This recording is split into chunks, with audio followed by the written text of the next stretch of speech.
Thanks for inviting us in tonight. For the second consecutive year, COVID is now casting the shadow on upcoming Christmas celebrations. Omicron cases are officially in every single state. And with millions of people traveling over the next couple of days, this fast-spreading nature of the strain has doctors on high alert. The U.S. reported another day of new cases topping 200,000. Nearly 1,400 people are dying every 24 hours. With unvaccinated people paying the greatest toll, health leaders now suggest uninviting people without the vaccine from holiday gatherings. I think we're dealing with a serious enough situation right now that if there's an unvaccinated person, I would say, I'm very sorry, but not this time, maybe another time when this is all over. Now, we know a lot of families might not take Dr. Fauci up on that suggestion tonight. So we want to kick off our big story with things that you should consider when either attending or hosting an event this holiday weekend. With Omicron surging, coronavirus is once again trying to ruin the holiday spirit. But health experts say you can still enjoy the festivities, but only if you take precautions. I want people to gather, but I want people to gather safely. I'm going to gather with my family. We've limited the number of people that are there. Everybody's going to be vaccinated. Health experts say getting vaccinated is still the best defense, and a booster shot increases that protection. The CDC has these recommendations for gathering during the holidays. Outdoors is safer than indoors. Avoid crowded, poorly ventilated spaces. If you are sick or have symptoms, don't host or attend a gathering, and consider using a home self-test before joining indoor gatherings. If you test in the afternoon before coming over and everyone is negative, yeah, then I think you can relax. If your guests include kids too young to be vaccinated, experts say they may be more at risk than ever before from getting infected because we don't know the effect of Omicron on young kids. I would take additional precautions because this is an infant that we're talking about with very little immune protection. And when it comes to attending large outdoor events, experts say you can go, but make sure you're vaccinated, boosted, and wear a mask. A mask, even though it's outdoors, if there are lots of people packed around you, wearing a 3-ply surgical mask, don't wear a cloth mask. Cloth masks are little more than facial decorations. Now, the hope is that playing it safe during the holidays will save hospitals lots of hassle by avoiding new cases and hospitalizations.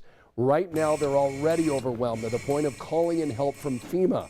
Now, tomorrow we're going to get an update from IU Health about Navy military members assisting at Methodist Hospital, but the need is not limited here to Indy. Capacity levels are critical in several small communities. Hancock Regional Hospital is maxed out tonight with every bed full. Half the patients there are COVID positive, and nearly all of those people are unvaccinated. With hospital workers spread thin, they're now postponing many elective surgeries because they're just simply out of room. We postpone surgeries every week, and there are some that we cancel and just have said we're not going to be able to do this until we're through this surge. Leaders are telling us there are almost 3,000 COVID patients in Indiana hospitals tonight. That is similar to what we were seeing this time last year before we had that widespread access to the COVID vaccination. Hospitals fear things could get worse in the coming weeks with Omicron spreading and holiday gatherings. So that's why they're really pushing everyone to get the vaccine and play it safe this weekend. We really are seeing a big increase in demand for COVID testing. Look at this line here out at the Speedway today ahead of the holiday. And it's a similar story all across the country, with doctors urging people to get tested before they come together for family gatherings this weekend. The PCR test typically more accurate than the rapid tests, but they take between 24 to 72 hours to get results. So time really is running out to find a testing site or get an appointment near you if you want to get the results back before Christmas. As we wrap up tonight's big story, we want to share the other big COVID headlines today. The FDA granted emergency approval today for Pfizer's COVID treatment pill. It's called Paxlovid. You can take it at home. It's approved for people 12 and up, but you do need a doctor prescription. Right now, priority goes to those considered high risk because of the limited supply.